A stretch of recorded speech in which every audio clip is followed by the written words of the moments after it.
Semangat pagi. Pagi luar biasa, yes. Ulangi lagi biar kita kompak yuk. Semangat pagi.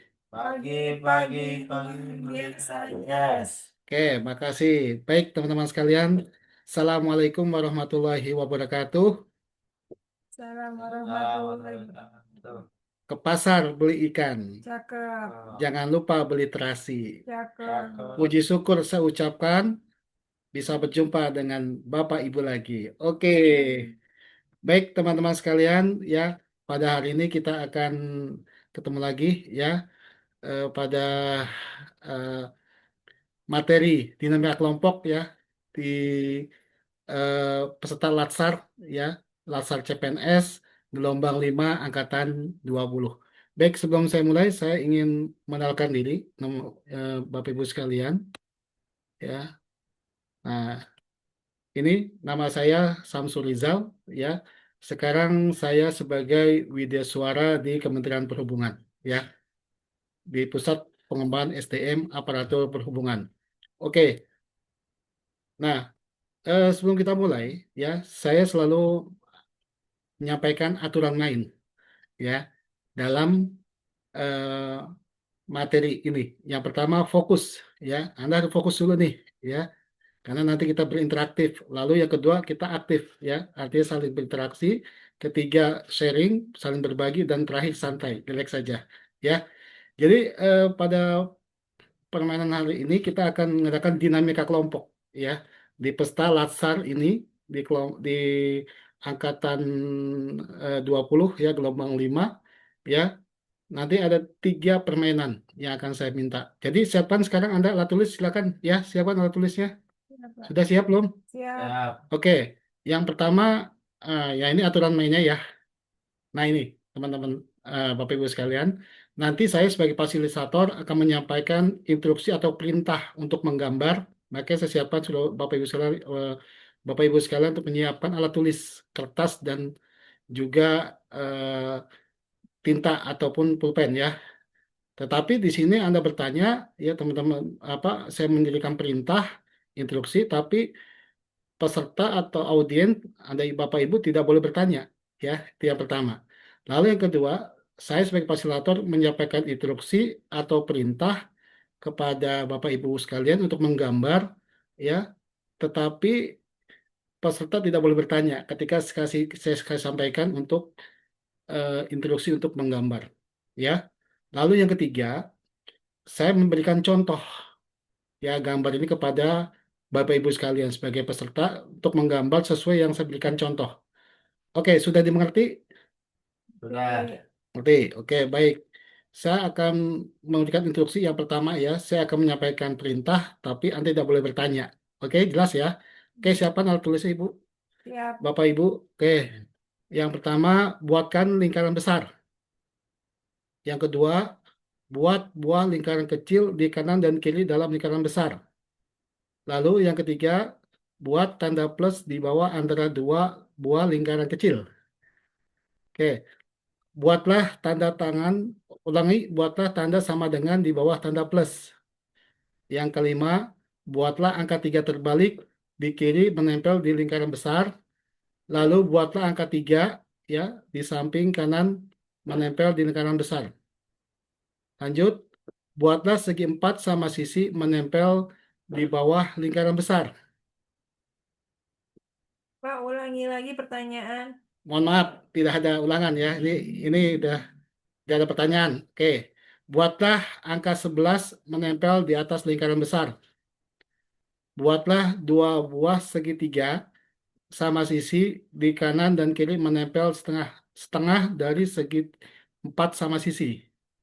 Oke, lanjut. Buatlah angka 0 menempel di ujung kanan kiri segitiga sama sisi.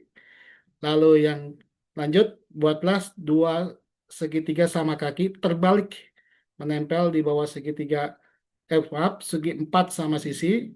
Yang ke lanjut yang ke-12 ya, buat angka 6 menempel di bawah dua segitiga sama kaki.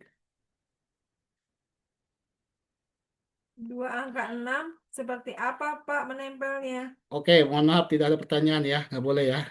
Lalu yang keempat, ke-13, buatlah huruf P di bawah segitiga sama sisi. Oke, sekarang kumpulkan ya semua Bapak Ibu ya ke chat sekarang juga. Oke, baik sudah semua ya, kumpulkan. Oke, dari semua yang saya lihat ternyata eh, nggak ada satupun yang benar nih. Ya, jadi 0% ya yang benar. Jadi semuanya pada salah nih gambarnya ya.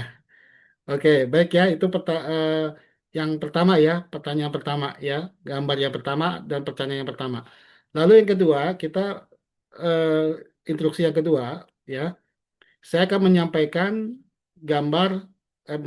instruksi gambar ya atau perintah menggambar kepada Bapak Ibu sekalian, tetapi Bapak Ibu boleh bertanya. Kalau tadi kan nggak boleh nanya ya. Yang pertama, namun yang kedua adalah boleh bertanya. Oke, siap ya? Siap, Pak. Oke, silakan boleh Anda bertanya kalau ini ya. Saya ulangi, pertanyaannya sama ya. Yang pertama, buatlah lingkaran besar. Oke. Yang kedua, buat dua buah lingkaran kecil di kanan dan kiri di dalam lingkaran besar. Lalu yang ketiga, buat tanda plus di bawah antara dua buah lingkaran kecil. Pak, berarti tanda plusnya di antara dua lingkaran kecil ya, Pak? Ya, jadi lingkaran kecil itu di tengah-tengah ya antara lingkaran kecil. Ya, ngerti nggak Iya, kira-kira? Pak. Ngerti ya? Oke, Paham. sudah jelas? Sudah, Oke, yang keempat, buatlah tanda sama dengan di bawah tanda plus. Sudah? sudah, Buat angka 3 terbalik di samping kiri menempel di lingkaran besar. Sudah, Bu? sudah, Pak, sudah? Sudah, Buat angka 3 di samping kanan menempel di lingkaran besar. Sudah?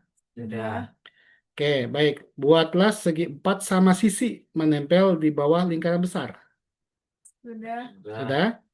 Buatlah angka 11 menempel di atas lingkaran besar.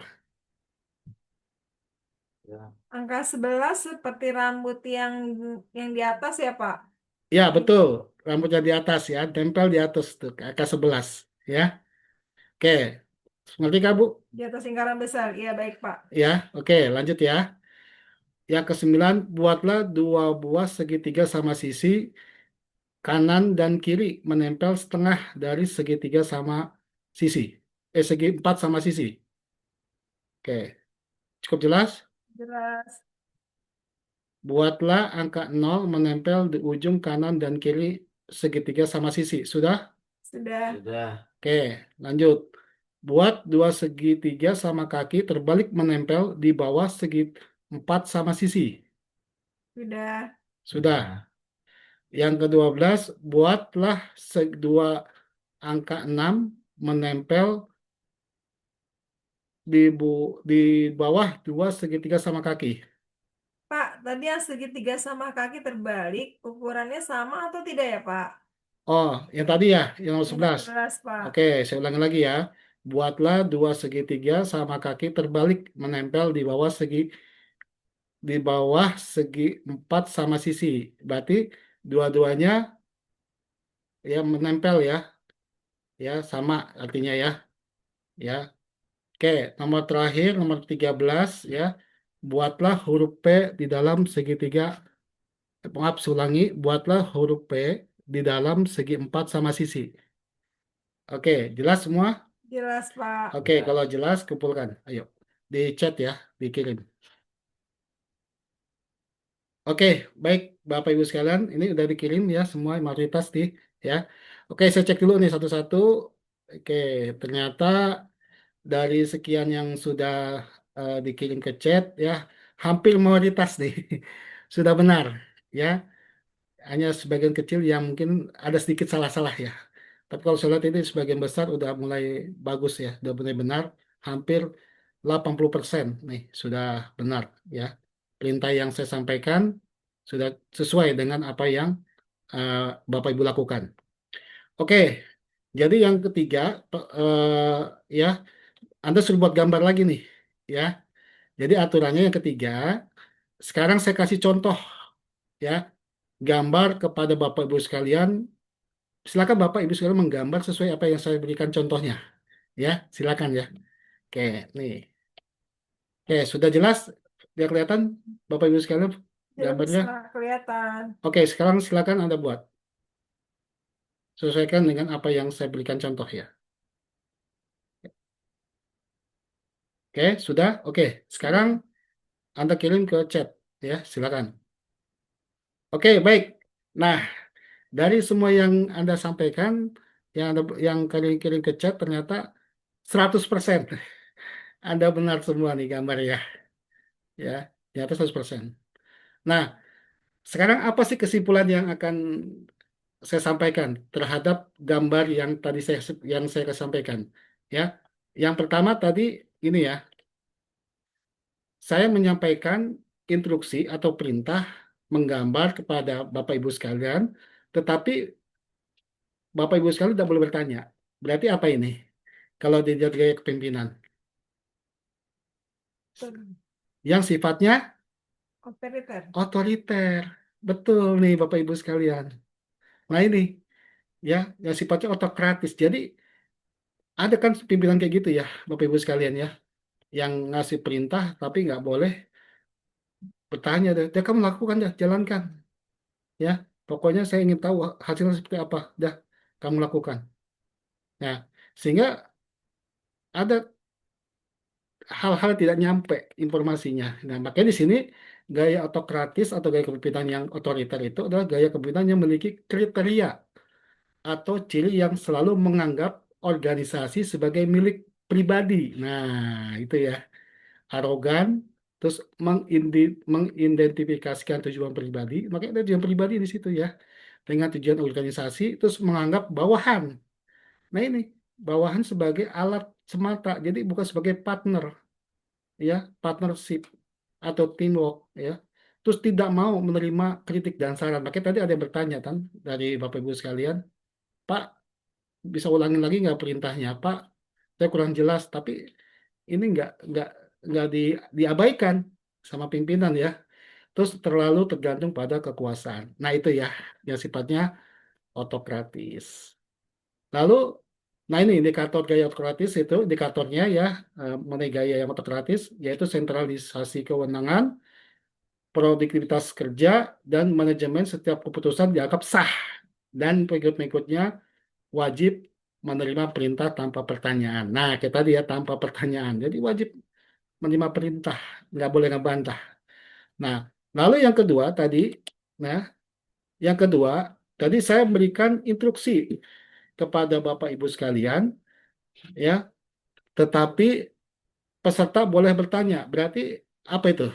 Kepemimpinan apa yang Demokratis. demokratis, ya. Nah ini teman-teman Bapak Ibu sekalian. Nah, jadi yang kedua itu, ya, karena ada apa ya, eh, komunikasi dua arah dan boleh bertanya terhadap apa yang jadi hambatan bawahan, ya. Jadi membuat kepemimpinan yang demokratis.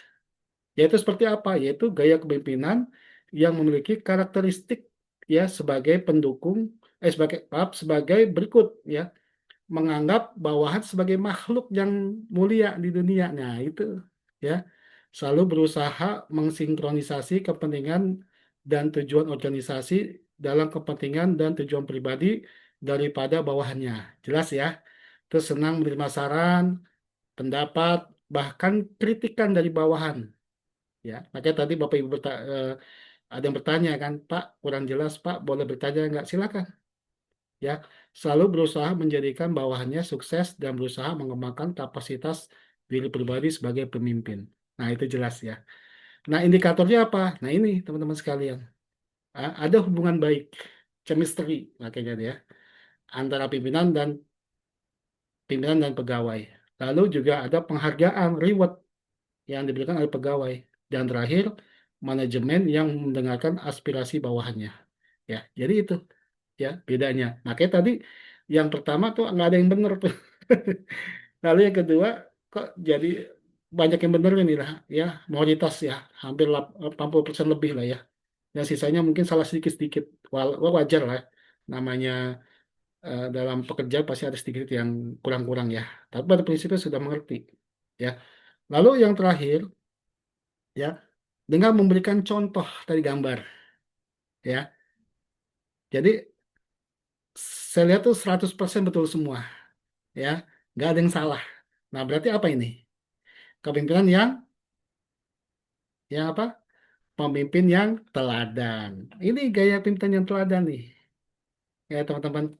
Ya, berarti pemimpin tersebut dapat memberikan contoh yang baik dalam semua bidang, ya, seperti kedisiplinan, ya, bersikap dan sebagainya. Ya, ini keteladanan ini sangat dibutuhkan, ya, sehingga menjadikan yang keteladanan seharusnya mudah, tinggal bagaimana dia komitmen dalam memberikan contoh. Jadi itulah yang dibutuhkan pemimpin sekarang adalah komitmen untuk berikan contoh teladan. Ya, jarang sekali kita lihat sebagai pemimpin yang seperti itu. Namun ada banyak juga yang seperti itu. Ya, inilah yang mungkin eh, apa yang ingin saya sampaikan ya terkait dari games tersebut ya. Eh, jadi hikmahnya seperti ini teman-teman.